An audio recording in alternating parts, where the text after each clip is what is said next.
metodología 1, que es bibliología. Bibliología es propiamente el estudio de la palabra de Dios, el estudio de la Biblia. Vamos a ver el concepto en definición en unos momentos. Y vamos a ver también que hay una distinción entre bibliología y bibliografía. Vamos a ver esas dos cosas en bibliología. La bibliografía es una ciencia, no tiene que ver con la teología. Estudia los libros y vamos a hacerle la prueba bibliográfica a la Biblia. Lo primero que vamos a estar analizando son los manuscritos bíblicos. Los manuscritos bíblicos son las evidencias o los testigos que nosotros tenemos de la recopilación de la información que nosotros tenemos en nuestra Biblia. Los manuscritos son fundamentales. ¿En qué aspecto? Son un testigo de que el mensaje de las Escrituras no ha sido adulterado a pesar del tiempo. No sé si alguna vez alguno se ha enfrentado con esto, que llegan y le dicen, la Biblia es un libro muy antiguo, imagínense cómo ha sido, ¿verdad?, adulterado y cambiado las palabras y ya no significa lo mismo. De hecho, hay sectas que dicen que está corrupto el texto, que lo manipularon en el Vaticano, lo manipularon allá, etcétera, etcétera. Entonces yo lo que quiero es dar evidencia científica en cuanto a la veracidad en la transmisión del mensaje. Obviamente con la ciencia yo no voy a decir que la Biblia es la palabra de Dios, pero sí puedo decir que el texto, que el libro que ustedes tienen en sus manos es lo que Jesús dijo, lo que los apóstoles, los profetas dijeron, con evidencia científica. ¿A través de qué? De manuscritos antiguos. En el Nuevo Testamento tenemos una infinidad de manuscritos. ¿Sabían que por cada versículo del Nuevo Testamento hay 1800 copias de cada versículo? Hay que revisar 1800 versículos, copias. Tanta es la evidencia, tantos son los testigos que los eruditos nos hablan acerca de que nos es imposible no encontrar el texto original. Nos es imposible no descubrir cuando algo ha sido adulterado, porque hay tanta evidencia. ¿Qué quiero decir con esto? Es como si yo abriera la ventana y pasa un accidente. Y yo les cuento a ustedes, mira, lo que pasó fue que alguien venía en bicicleta, no se fijó y golpeó al policía que estaba ahí. Entonces usted dice, oh, wow. En eso sale un vecino y dice, no, el de la bicicleta venía bien. Lo que pasa es que el policía se le tiró encima. Si ustedes me creen a mí, ¿qué porcentaje matemático tendrían ustedes de tener la razón? Si somos dos testigos, si uno dice que fue de una forma y el otro de otra, si me creen a mí, ¿qué porcentaje, qué seguridad podían tener ustedes de que eso fue así? 50 y 50. 50 y 50, dice Benjamín. Ok, si me creen a mí, 50%. Si le creen al vecino, 50%, entonces nos quedamos así, ¿verdad? Pero ¿qué pasa si les digo que 1800 personas vieron el evento? Y de esas 1800 personas que vieron el evento, 1790 dicen que fue de una forma y solo hay 10 que dicen que fue diferente. Wow, tenemos la evidencia tal que decimos, no, esos 10 se equivocaron, porque tenemos 1800 personas, 1790 personas que dicen que fue de esa forma. Eso es lo que sucede con los manuscritos. Hay tanta evidencia que nosotros podemos decir que realmente fue el texto y que no. Eso es la prueba bibliográfica que le vamos a hacer al Nuevo Testamento por la cantidad de copias. El Antiguo Testamento va a ser diferente. Vamos a mirar que en razón de libros antiguos no existe uno con mayor evidencia y mayor copia, pero aún así no es tan abrumadoras las copias como lo que sucede con el Nuevo Testamento, por varias razones. Una de las razones, ¿cuál es? El tiempo. Escriben en materiales que son perecederos y se van destruyendo con el tiempo, eso es lógico. Los mismos judíos se encargaban de destruir las copias más antiguas. Dicen, ¿pero por qué? Es por esto, porque ellos eran tan celosos en transcribir el texto sagrado que ellos no podían copiar palabra por palabra. Ellos tenían que ir letra por letra, no podían escribirla de memoria. De letra a letra había una separación de un cabello. De palabra a palabra 5 cabellos. Se vestían ceremonias. Bueno, todo eso lo vamos a estar mirando en los manuscritos, pero eran tan celosos que el nuevo documento o la copia tenía más valor que el antiguo. ¿Por qué? Porque el antiguo ya estaba medio borroso. Entonces, por esas razones ellos decían, ya esto no va a circular. A veces lo utilizaban para enseñar a los niños y en otras ocasiones ellos lo ponían en una cajita que se llama la Genisá, donde guardan los textos que ya no se usan. Los rollos del Mar Muerto son documentos 1000 años más antiguos de lo que había en un museo. Ahora, si yo les digo algo esta semana y la próxima les digo que me lo repitan, va a haber varias versiones. ¿Qué piensan? Ahora imagínense en 1000 años, ¿cómo no va a cambiar el texto? Bueno, ellos comprobaron los rollos del Mar Muerto con lo que existía. Eso se dan cuenta que el texto no ha sido adulterado.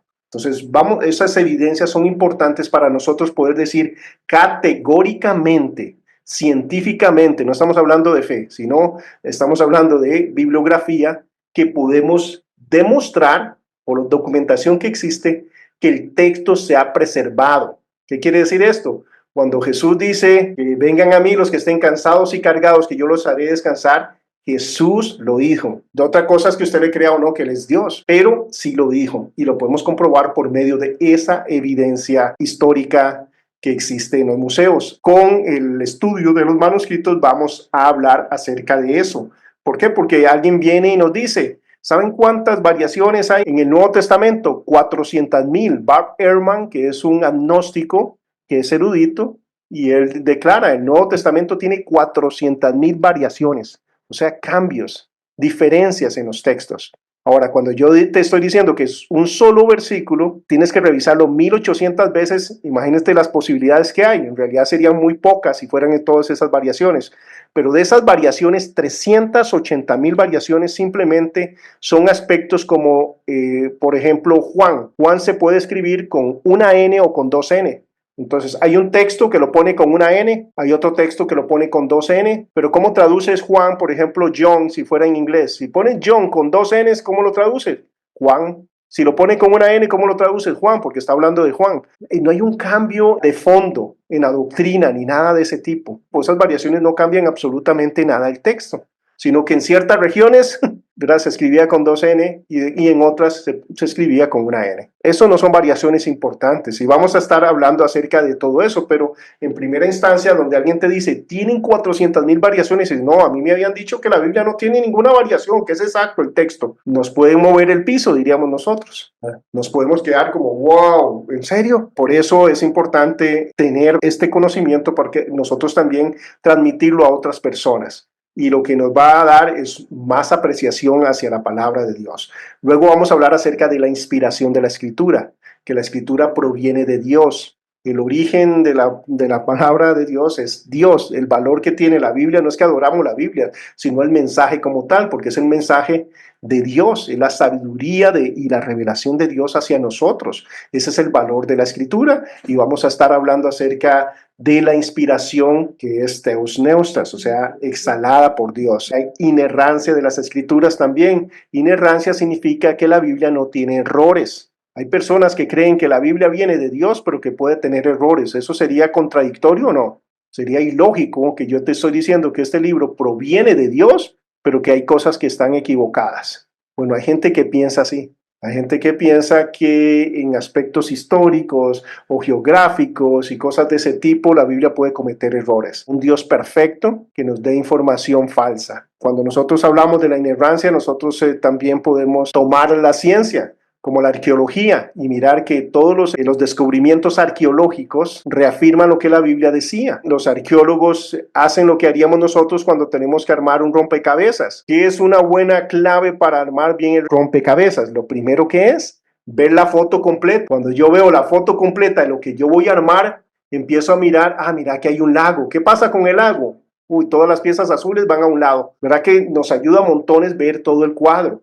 Bueno, eso es lo que hace la Biblia con la arqueología, porque la arqueología cuando descubre algo se da cuenta por medio de la Biblia que era. Hace un tiempo descubrieron las ruinas de una ciudad, esa ciudad que había sido desolada y luego habitada, que había sido quemada. Se dieron cuenta que en esa ciudad tenía murallas alrededor y las murallas habían caído hacia afuera. También se dieron cuenta que en esos muros vivía gente, en esas murallas, porque habían granos y cosas en medio del muro. Todo eso que estoy describiendo, ¿alguien podría decirme qué estoy describiendo? Una ciudad que se cayeron los muros hacia afuera. Exactamente, Jericó. Eso es lo que estamos descubriendo, la ciudad de Jericó. Entonces hasta un niño diría, wow, es todo lo que ellos descubrieron es lo que la Biblia dice que es Jericó. Se empiezan a indagar, wow, ya tenemos la foto, ya entendemos por qué los muros cayeron hacia afuera. Y no solo eso, qué increíble detalle que vivía gente en los muros.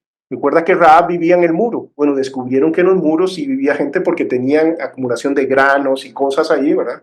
Como una vivienda dentro, ¿verdad? Del espacio de los muros. Que la ciudad fue quemada, como dice la Biblia que fue quemada. Todas esas cosas son evidencia que nos habla acerca de eso. Pero mientras no es descubierto algo, ellos dicen, no, como los hiitas. Es un pueblo que la Biblia mencionaba como una gran nación, guerrera y demás. Entonces los escépticos decían, eso es puro cuento de la Biblia, porque los hiitas nunca los hemos mirado. Y si es tan grande como dice la Biblia, ¿por qué no lo hemos descubierto? Hasta que llegó, ¿verdad?, un arqueólogo y descubrió 1200 años de información sobre los hiitas. Entonces los descubrimientos arqueológicos no es que nos dicen que la Biblia es cierta, pero respaldan eso para cualquier escéptico. Entonces, ¿qué es lo importante? La Biblia tiene que ser cierta porque proviene de Dios. Y la arqueología nos ha ayudado a mirar eso. Ahora, tampoco podemos decir, bueno, todo es cierto porque la arqueología no es cierto porque proviene de Dios y hay un aspecto de fe en eso, claro, pero no hay ninguna contradicción. La fe que nosotros tenemos no es un salto a la oscuridad, sino a la luz. Hay evidencia que respalda lo que la Biblia dice. Todos los descubrimientos arqueológicos confirman lo que la Biblia ya nos había dicho. El único problema, entre comillas, que tenemos es que de toda la arqueología que podríamos hacer de la Biblia, solo se ha descubierto el 5% de ella. Entonces no es tan vasta como para decir, ¿verdad?, está todo confirmado y demás. Pero lo que sí se ha descubierto va acorde con lo que la Biblia nos cuenta. Y eso son evidencias que hablan acerca de que la Biblia no tiene error. Eso es inerrancia. La palabra canon es una vara de medir. Es como nosotros diríamos metro, ¿eh? El metro. Entonces, ¿para qué sirve el metro? Para saber, digamos, de qué tamaño es la casa, para medir cosas. De igual forma, el canon, esta vara, era para medir cosas, pero luego se utilizó de otra forma, más filosóficamente y más como una aplicación, y se le llamó más la norma, una norma o un estándar. Entonces, los libros que provienen de Dios tienen un estándar, tienen características que los distinguen de cualquier otro libro. Y eso es lo que las personas siglos después empezaron a mirar en estos libros y empezaron a dividir, ¿verdad?, cuáles libros tenían esas características y cuáles no, desde la perspectiva que durante los 400 años de silencio empezaron a venir mucha literatura que nunca fue considerada literatura inspirada por Dios, pero tiene un gran valor. ¿En qué aspecto tiene valor estos libros deuterocanónicos o apócrifos? Apócrifo, ¿verdad?, es la literatura que es como para uso personal. Por ejemplo, muchos de ustedes, ¿verdad?, nosotros tenemos muchos libros que son de mucho valor, pero no se comparan a la Biblia, aunque tengan valor inclusive espiritual. Bueno, de igual forma, estos libros aportaban muchas cosas, también nos hablaban, digamos, de aspectos históricos y geográficos de lo que vivía el pueblo de Dios en ese tiempo. Entonces nos ayudan para ver el panorama y nos ilustran, ¿verdad?, muchas cosas, pero no es escritura y nunca lo vieron de esa forma. Después de la Reforma Protestante de 1500, la Iglesia Católica oficializó algunos libros porque cuando Lutero pegó las 95 tesis de cosas que ellos estaban haciendo que no eran bíblicas por las misas a los muertos, el comprar, ¿verdad?, astillas de la cruz y que eso te daba santidad, muchas cositas que hacían que no son bíblicas. Entonces ellos buscaron dentro de lo que hubiera a su alrededor algo que pudiera justificar esas cosas. Entonces se apropiaron de 7 de esos libros y los unieron al Antiguo Testamento. Vamos a estar hablando acerca de eso en profundidad. El Nuevo Testamento para mí es interesante, pero el Nuevo Testamento, ¿verdad?, esos 27 libros que nosotros tenemos, esos 27 libros, toda la cristiandad los tiene sin alteración. Es el mismo Nuevo Testamento. Entonces, en una Biblia católica, ortodoxa o demás, que agregan otros libros, los agregan al Antiguo Testamento, no al Nuevo. Al Nuevo ninguno agrega ningún libro. Y vamos a estar profundizando en cada una de estas cosas ya como evidencia. Entonces, ¿cuáles son los objetivos del curso? Propiciar la profundización de la relación personal del estudiante con Jesucristo al proveer una mayor comprensión de su palabra, con el objetivo de apreciar más lo que tenemos, ¿verdad? Y yo sé que ya lo hacemos, pero la idea de esto es motivarnos aún más a ver el valor de este regalo maravilloso. Lutero, hablando de la Biblia, él decía, no le pido al Señor que me dé sueños, ni visiones, ni aún ángeles. Me contento con este regalo de las Escrituras, las cuales me muestran todo lo necesario para vivir esta vida y la venidera. Y él sentía esa apreciación y él quería que todo mundo pudiera tener la palabra de Dios. Por eso se expuso su vida y la de su familia para que la Biblia llegara a las manos del pueblo. Y así personas que expusieron su vida para que nosotros podamos tener la palabra de Dios por el valor que ella tiene. Y es que nos transforma, es que nos cambia. La Biblia nos incomoda, la Biblia nos confronta.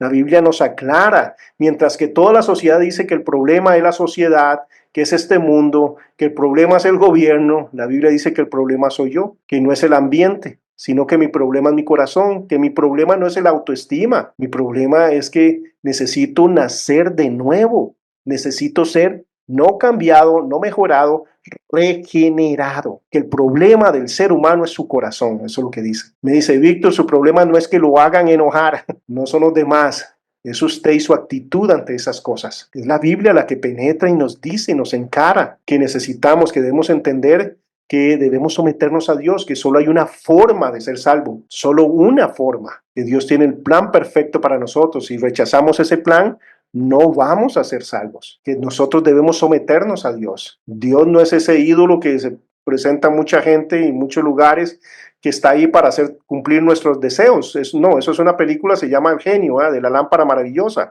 pero ese no es el Dios de la Biblia. Es un Dios que se debe respetar, temer, servir, amar, adorar, y que nos enseña cómo a través de su palabra. Cuando yo era pequeño, ustedes saben que yo pensaba que iba rumbo al cielo directo. Yo tenía 9 años y yo decía, ¡boom!, estoy directo en el cielo. ¿Y saben por qué creía eso? Porque yo iba a misa 5 días a la semana. Antes de ir a la escuela, me iba para la misa. Me sabía la misa en latín, mi anhelo era ser sacerdote. No había un día que yo no oraba. Todos los días oraba, todos los días buscaba de Dios y trataba de servirlo, de hacer lo bueno.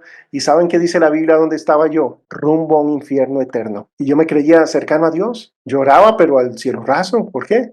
Porque Dios no puede escucharme. Estaba muerto en mis delitos y pecados. Yo me estaba justificando. ¿Por qué tenía esa seguridad de salvación? Porque me justificaban mis actos. ¿Y qué dice la Escritura? Que todas mis bondades y lo mejor mío son trapos de inmundicia delante de Dios. Pero yo me creía salvo. Qué importante la palabra de Dios, ¿verdad? Tienes que entender que no puedes, que necesitas un Salvador, que la única forma de ser salvos a través de dejar de confiar en ti mismo y poner tu confianza en la obra redentora de Cristo Jesús. Esa es la palabra. Aunque eso incomode, aunque eso nos haga sentir lo que somos vulnerables, pero qué importante la palabra de Dios. Entonces, a través de profundizar en ella es que nosotros vamos a poder mejorar en nuestra relación personal con Dios, comenzar a tener una comprensión práctica, personal y corporativa de las implicaciones y aplicaciones de la enseñanza de este tema. ¿Qué implica que la Biblia sea verdad? ¿Qué implica que lo que tenemos hoy en nuestras manos realmente son las palabras de Jesús? Implican que lo que Él dice se va a cumplir, porque Él es Dios y que demanda de mí obediencia, sujeción, sometimiento a su palabra. Entonces, la forma de nosotros crecer. Entonces, esto es Dios retándome a mí y hablándome de darle valor a la palabra de Dios. Y yo le doy valor no solo conociéndola, sino viviéndola, practicándola, disfrutando de eso, disfrutando del beneficio de poder vivir en paz en medio de la voluntad de Dios, obtener una mayor apreciación de las riquezas doctrinales estudiadas en este curso y crear en los estudiantes un gran deseo por el estudio y práctica de la palabra de Dios. Yendo a materia, bibliología. Este término se forma de 2 vocablos griegos. Biblios, que es acerca de la Biblia, y logos, que es tratado, discurso, disertación o estudio.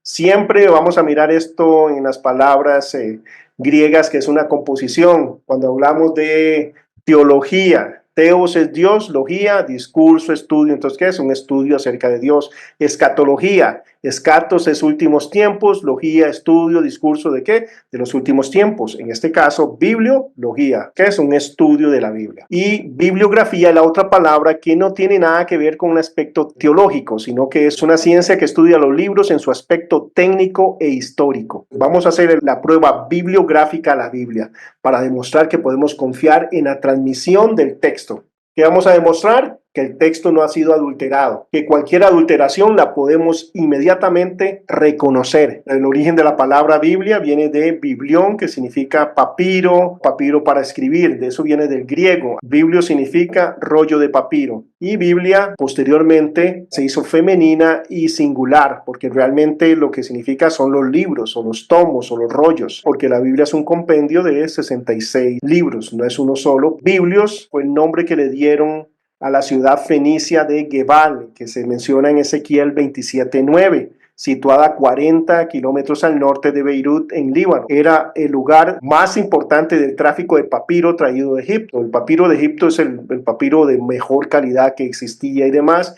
Esta ciudad Gebal es donde pasaba todo el tráfico de este papiro. Por lo tanto, se le puso Biblios. Del griego pasó al latín y del latín a las lenguas occidentales como una palabra singular femenina que designa la colección de libros sagrados judíos y cristianos. La Biblia, el libro más leído y vendido en la historia. Nombres que se les da a la escritura: en Marcos 12:10, en Lucas 4:21, en Juan 2:22, en Hebreos 17:11, Hebreos 4:3, segunda de Pedro 3:16 se le llama las escrituras o la escritura. Mateo 22:29, entonces respondió Jesús y les dijo: erráis ignorando las escrituras y el poder de Dios. Esto es Jesús en una conversación con los saduceos. Los saduceos es una secta de los judíos, un grupo de los judíos que no creían en la resurrección. Entonces vienen para atrapar a Jesús y le dicen: 7 hermanos se casaron con esta mujer. Cuando estén en la resurrección, ¿de quién va a ser esposo? El Señor les responde: erráis, se equivocan. ¿Por qué? Por falta de conocimiento. Muchas veces nosotros, por esa falta de conocimiento, fuimos manipulados, fuimos extorsionados, no teníamos una relación correcta con Dios. Nos creamos un Dios falso, un Dios que es permisible, un Dios que no le importa el pecado. Hay personas que creen que el Dios del Antiguo Testamento es diferente al Dios del Nuevo Testamento. Todas esas inconsistencias por falta de conocimiento bíblico. Bueno, ellos, teniendo la Biblia, están ignorando eso. Que no nos pase a nosotros, pero vemos cómo se le llaman las escrituras. En punto 2, que se le llama santas escrituras. Esto las distingue de todas las demás. Algo santo es algo separado, algo que es diferente, que es distinto. Santo, exclusivo para el uso para Dios. Por ejemplo, los instrumentos que se usaban en el templo eran santificados, eran separados. Ya no se podían utilizar para otra cosa que no fuera para el templo y sus ceremonias. Alguien santificado o una escritura santificada es una escritura que es diferente a todas las demás. Y esto proviene de Dios. Entonces, cuando Pedro llama a los escritos de Pablo escritura, está diciendo que proceden de Dios. Tiene un valor muy importante. En 2 Timoteo 3:15, en Romanos 1:1 y 2 dice: Pablo, siervo de Jesucristo, llamado a ser apóstol, apartado para el evangelio de Dios, que él había prometido antes por sus profetas en las santas escrituras. En griego se diría agios grafes. Entonces vemos que está hablando acerca de algo que es diferente a cualquier otro libro, a cualquier otra escritura. Luego también se le llama los oráculos de Dios. Oráculo era el lugar donde los dioses hablaban. En Romanos 3:2 dice lo siguiente: grande en todo sentido, hablando acerca de los judíos y de su privilegio de ser la nación escogida por Dios. Y dice, en primer lugar, porque a ellos les ha sido confiado los oráculos de Dios o la palabra de Dios. Pueden poner oráculos o palabras, es correcto, voy a traducirlo en cualquiera de esas dos formas, pero acá está hablando acerca que son los oráculos de Dios, que ellos se les confió. Por eso dentro de la iglesia protestante nosotros aceptamos el Antiguo Testamento de 39 libros que fueron los que aceptaron los judíos, porque a ellos se les confió esa palabra. Y luego vamos a mirar los otros libros que se agregaron y por qué no son considerados como de esta categoría santa. Luego palabra de Dios en Romanos 10:17, en Hebreos 4:12, en Marcos 7:13, invalidando la palabra de Dios con vuestra tradición que habéis transmitido y muchas cosas hacéis semejantes a estas. Es importante que nosotros conozcamos la palabra de Dios en su contexto para no invalidarla con nuestras mismas tradiciones, con nuestra forma de pensar hoy en día también. ¿Cuál es el testimonio interno de las Escrituras? ¿Qué vemos en las Escrituras que hablan acerca de sí mismas? Isaías 34:16 dice lo siguiente: inquirid en el libro de Jehová, leed si faltó alguno de ellos, Ninguno faltó con su compañera, porque su boca mandó y los reunió a su mismo espíritu. Acá está hablando, Isaías está dando testimonio acerca, miren las profecías de Dios, miren cómo se cumplen todas. Cuando Dios dice algo, eso es lo que sucede. ¿Recuerdan el problema que tuvo Adán para que los animales vinieran para ponerle nombre? Ninguno. Dios dijo, hágalo y eso fue lo que sucedió. ¿Recuerdan Noé en el arca? Vieron a Noé tratando de atrapar animales y ¿qué hago? Y no, dice, todos fueron llegando, como Dios había dicho. Y mucho más nosotros podemos ver cómo se han cumplido muchas profecías, cómo se han cumplido las profecías de Dios. ¿Recuerdan dónde nació Jesús? ¿Recuerdan que nació cerca de Belén? No, ¿verdad? ¿Dónde nació? Donde la Biblia dijo que iba a nacer. 700 años antes se había dicho que iba a nacer en Belén. ¿Y en dónde nació? En Belén. ¿Recuerdan qué iba a pasar? Ninguno de sus huesos iba a ser quebrado, iba a resucitar al tercer día. Pero recuerdan también en su nacimiento dónde él huyó, a Egipto, no cerca de Egipto, no en un lugar, ¿verdad? No exactamente de Egipto, llamé a mi hijo. Cuando nosotros vamos a ella tenemos que ir de esta forma que dice Isaías 34:16. ¿Qué es lo que dice? Dice, inquirid en el libro. ¿Qué es inquirir? Inquirir es estudiar, es profundizar en la palabra, es extraer el mensaje. Una de las cosas que nos impide hacer eso a nosotros es que nosotros deducimos las cosas. Cuando yo les digo, yo leo algo y lo que yo entienda creo que así es, yo no profundizo, ¿será eso lo que ellos entendieron en ese entonces? Cuando yo hablo de hisopo, ¿qué pensamos nosotros?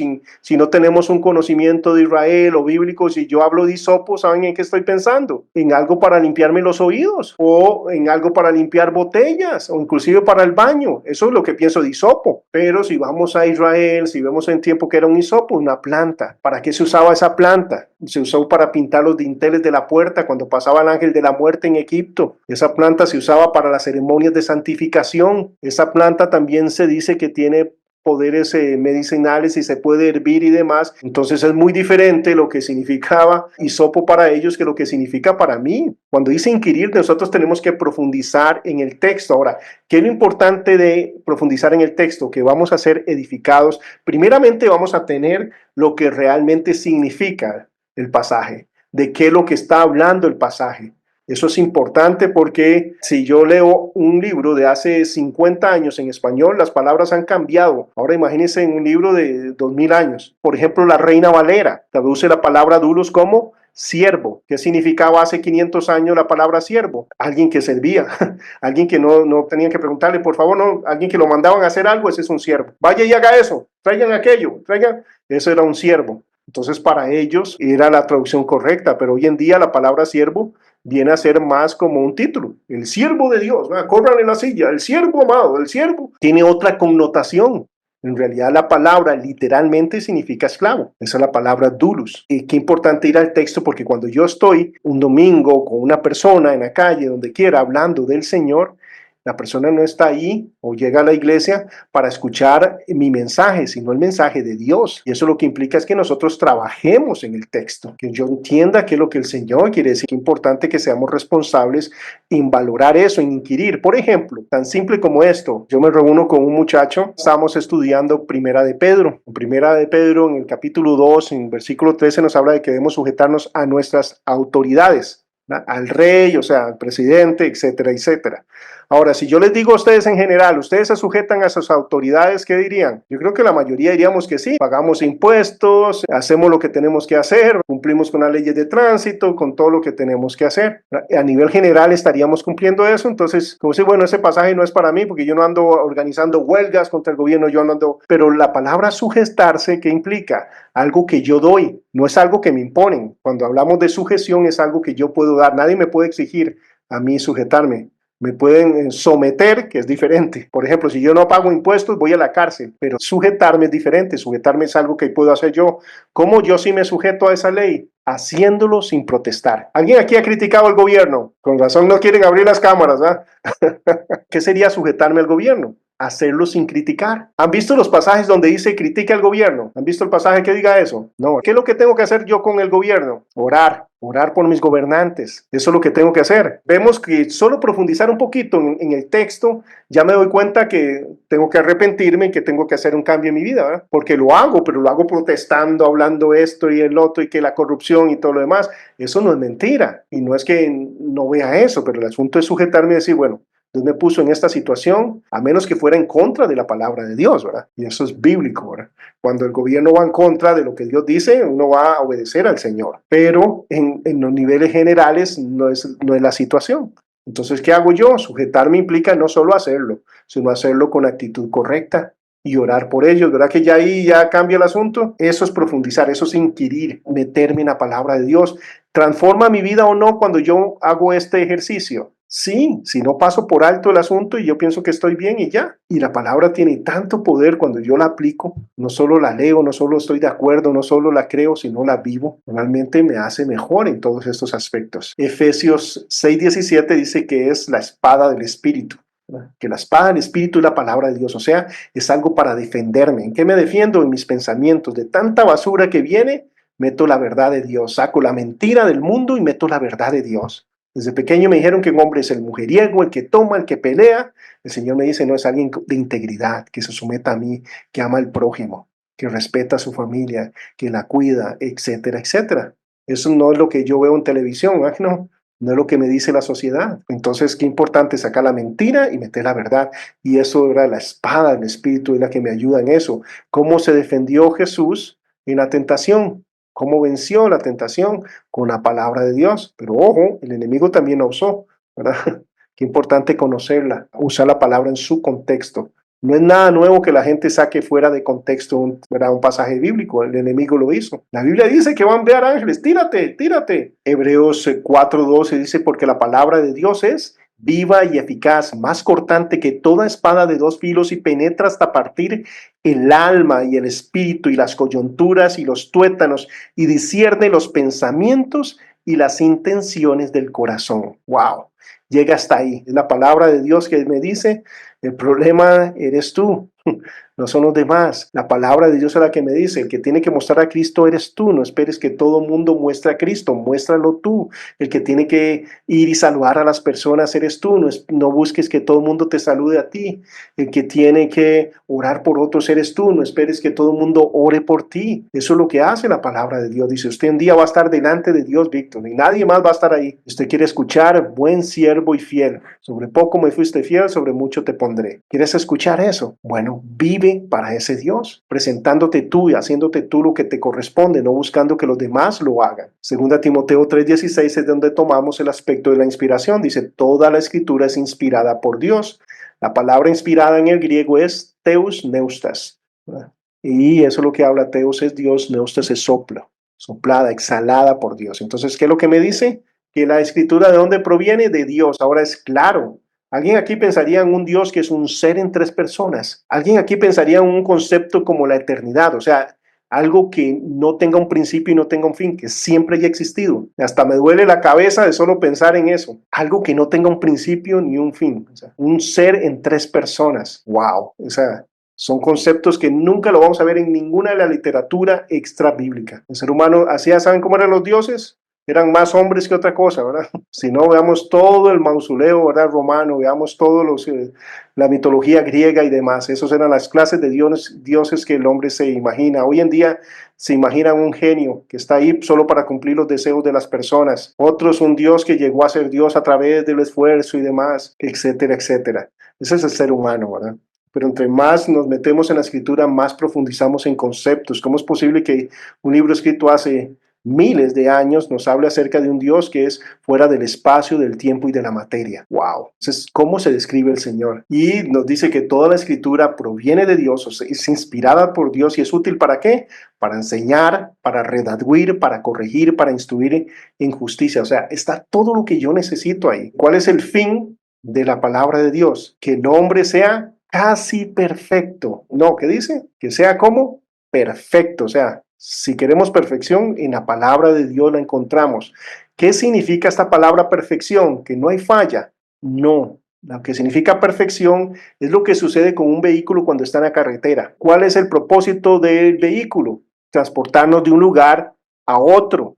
Entonces, cuando el vehículo va en la carretera, ¿sabe qué está haciendo? Está cumpliendo el propósito por el cual fue diseñado, por el cual fue hecho. ¿Cuál es? Transportar a las personas de un lugar a otro. Entonces, ¿qué es lo que me está hablando acá? Que la palabra de Dios me prepara a mí para estar en el centro de en medio de la voluntad de Dios. ¿Me prepara para qué? Para toda buena obra, estar listo, apresto a lo que el Señor me llama. ¿Cómo me preparo? A través de la palabra de Dios. Entonces soy perfecto en el sentido, voy a cumplir el propósito por el cual yo existo. Luego, 2 Timoteo 2:15, dice, procura con diligencia presentarte a Dios aprobado como obrero que no tiene de qué avergonzarse, que usa bien la palabra de Dios. Ahora, esto no es popular porque me está llamando ¿qué? No rey, no sacerdote, me está llamando obrero, siervo, alguien que labora, alguien que sirve. ¿Cómo no me avergüenzo? Usando bien la palabra de Dios, interpretando correctamente la palabra de Dios. A eso es lo que me llama el Señor. Usar bien la palabra de Dios, es importante saber cuál es el primer objetivo de la palabra de Dios. El primer objetivo de la palabra de Dios es transformar ¿a quién? A Alberto o a Jordi, o transformar a Jorge, o transformar a Magali. ¿A quién? No es transformarme a mí.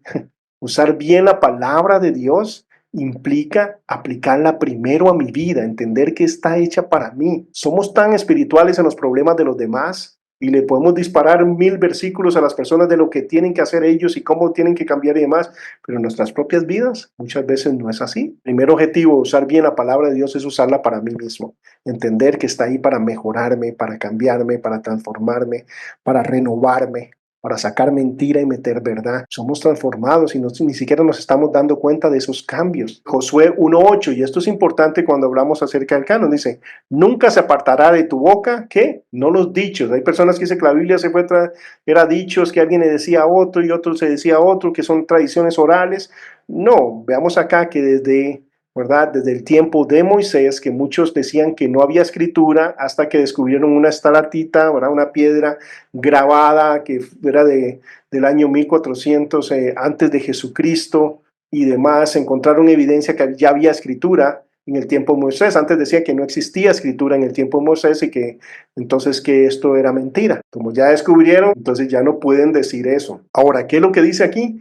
Nunca se apartará de tu boca este libro. O sea, ya existía un canon, el canon de la escritura. O sea, ya había libros sagrados. Este libro de la ley ya existía. ¿Cuántos libros tenía este canon? 5. Los 5 primeros libros eran considerados ¿qué? Palabra de Dios. ¿Qué teníamos que hacer? Dice, sino que de día y de noche meditarás en él. ¿Con cuál objetivo meditar? Para que guardes y hagas conforme a todo lo que en él está. De nuevo, ¿qué? Grafe, escrito. Vemos que ya hay algo escrito, tangible. No es que se inventó, no pensaron decir, bueno, cuando llegue el concilio de Nicea, cuando llegue el concilio de Jamnia, no, ya es escritura sagrada. Lo que hicieron esos otros concilios fue reconocer lo que siempre había sido utilizado y reconocido como algo proveniente de Dios. Ahora, cuando dice para que guardes, ¿qué es para mí guardar? Guardar es tomar algo, para mí ponerlo aquí, eso es lo que entiendo en castellano, ¿no? Para mí eso es guardar, pero ¿cuál es la idea acá? Guardar es atesorar en nuestro corazón, es poner en práctica, es vivir eso, es tenerlo, retenerlo, asimilarlo, asumirlo. Esa es la idea de guardar. ¿Cuál es el objetivo de tener esto en mi corazón? Dice, hacer todo conforme lo que en él está escrito. Es para poder vivir conforme a eso. Bueno, esto es Josué. Josué es el que siguió a Moisés y ya estaba esta escritura considerada como sagrada, proveniente de Dios. ¿Y cuál es el objetivo? Lo mismo que tenemos hoy, pero ahora para los 66 libros. Atesorarlos en nuestro corazón, meditar en ellos, guardarlos con el objetivo de vivirlos, de ponerlos en práctica, de agradar a Dios. Dice, porque entonces harás prosperar tu camino y todo te saldrá bien. Nos quedamos en prosperar nuestro camino y todo me saldrá bien y se nos olvida la otra parte. Qué importante entenderlo. ¿Ustedes creen que Jesús tuvo una vida próspera? Sí, claro. Cumplió el propósito por el cual existía acá. ¿Qué era prosperar el camino de Jesús? ¿El camino hacia dónde lo llevaba? hacia la cruz del Calvario y luego a una resurrección. Entonces, prosperar el camino es que si yo me mantengo en obediencia al Señor, me va a llevar a circunstancias que no me gustan, pero Dios tiene un propósito por ellas y está pensando en lo eterno, no solo en lo terrenal. Ahora, por ejemplo, el prosperar el camino para José, ¿a dónde lo llevó? A ser vendido como esclavo. Prosperar el camino para José, ¿a dónde lo llevó? A la cárcel. Y claro, ya después en Egipto, ¿verdad? ¿Quién no quiere llegar ahí, va? Pero para no todo el mundo es así. El prosperar el camino para Pablo fue perder todo su honor y prestigio y demás, y ser apaleado y demás por la causa de Cristo Jesús. Pero experimentar el tercer cielo en vida, haber afectado miles de vidas y millones, seguir afectando vidas después de que Él está en el cielo, pero todo te saldrá bien porque se va a cumplir el propósito para nosotros que Dios tiene. Dice el Salmo 119, que es todo el Salmo, es un acróstico increíble de la belleza de la palabra de Dios. Dice, lámpara es a mis pies tu palabra y lumbrera mi camino. He guardado en mi corazón tu palabra. ¿Cuál es el objetivo? Para que todos vean cómo sé, para que dejar callados a todos. No, ¿cuál es el objetivo? No pecar contra ti, porque se trata de mi relación con Dios, de nada más. Entonces, ¿el objetivo cuál es? No pecar contra el Señor. El Salmo 119:9 dice, ¿cómo puede el joven guardar puro su camino? En la Reina Valera diría, ¿cómo puede limpiar el joven su camino? Pero cuando yo leo limpiar, yo pienso como que como está sucio, ¿cómo lo limpio? Y la idea también es esa, pero también habla acerca del futuro, ¿cómo lo guardo? ¿Cómo me mantengo puro? ¿Cómo? Viviendo conforme a su palabra. Isaías 48. Se secará la hierba, se marchitará la flor, pero la palabra de nuestro Dios permanecerá para siempre. Marcos 13:31, el cielo y la tierra pasarán, mis palabras no pasarán. Juan 5:24, en verdad os digo, el que oye mi palabra y cree el que me envió, tiene vida eterna y no viene a condenación, sino que ha pasado de muerte a vida. Juan 5:39, examináis las escrituras porque vosotros pensáis que en ellas tenéis vida eterna y ellas son las que dan testimonio de mí. Colosenses 3:16, que la palabra de Cristo habite en abundancia en ustedes, habite en abundancia. ¿Qué pasa cuando la palabra de Dios habita en abundancia en una persona? ¿Qué pasa cuando alguien entiende que la palabra de Dios es la máxima autoridad, su norma de fe y de conducta? Lo siguiente dice, con toda sabiduría enseñándose y amonestándose unos a otros. O sea, nos podemos amonestar, nos podemos corregir, nos podemos enseñar, porque la palabra de Dios la vemos como la autoridad máxima, entonces nos sometemos a ella. Yo puedo creer algo firmemente y creer que es de una forma, pero cuando me someto a la palabra, cuando veo, alguien me enseña un versículo que es contrario a lo que yo pensaba, digo yo, wow, estaba en un error. Pero ¿dónde termina la disputa? Cuando la palabra de Dios entra en su contexto y claramente me enseña qué es lo que debo hacer y qué es lo que debo corregir, porque la autoridad está en ella. O sea, amonestándose unos a otros con salmos, himnos, canciones espirituales, cantando a Dios con acción de gracia en sus corazones. Primera de Pedro 1:23, pues han nacido de nuevo, no de una simiente corruptible, sino de una que es incorruptible, es decir, mediante la palabra de Dios que vive y permanece. Y Primera de Pedro 2:2 dice, desead como niños recién nacidos la leche pura de la palabra, para que por ella crezcáis para salvación. Desear esta leche espiritual, desear estar en la palabra de Dios para tener una relación correcta con el creador del universo, que no se basa en intuiciones o en sentimientos y demás, sino en la certeza de lo que Dios ha dicho, porque lo que Él dice se cumple y punto. Y el objetivo de nosotros a través de esto es que tengamos esa apreciación por la palabra de Dios y tengamos esa seguridad que lo que tenemos en nuestras manos realmente fue el texto, lo que ellos dijeron.